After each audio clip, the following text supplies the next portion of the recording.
Today I'll show you how to use Hayabusa in Mobile Legends. First, we'll learn his passive and skills, then we'll go for a gameplay. So let's start the video. Passive. Whenever Hayabusa hits an enemy, a passive mark appears above them with each hit, up to 4 marks. Each of these marks increases damage by 5%. Notice how each of my hits is doing 5% more damage than the previous one. So, the more marks there are, the more the damage. That's why it's important to have full marks before using Hayabusa's ultimate, so you can deal the highest possible damage. Skill 1. Hayabusa throws 3 returning shurikens in the target direction, dealing physical damage and slowing the enemy by 35% for 2 seconds. Also, he restores 10 energy for each non-minion enemy hit. Hayabusa's skills require energy, which you can see just below the HP bar. As you can see, if I hit some non-minions, 10 energy is restored. But if I don't hit anything, energy doesn't come back, and without energy, I can't use my skills. This skill also has a passive effect that gives 3% to 18% spell vamp, meaning he can heal using his skills. Skill 2. Hayabusa dashes in the target direction and releases 4 shadows. Then, by using the second skill again, he can teleport to any of those shadows. If a shadow hits an enemy, it gets attached to them, deals physical damage, and slows them by 40% for 2 seconds.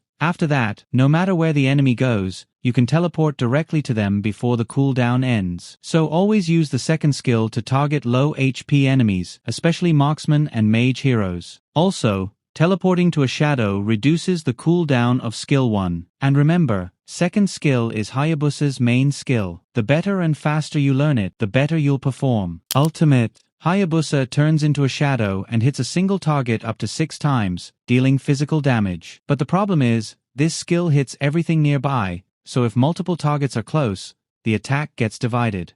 However, the one with the most passive marks gets prioritized and takes more damage. For example, here I used ultimate on someone with 4 passive marks, and you can see that target is taking much more damage. Extra tips. Hayabusa's first skill gives 2 passive marks and second skill gives 1 mark. Then just one basic attack is enough to complete all 4 passive marks.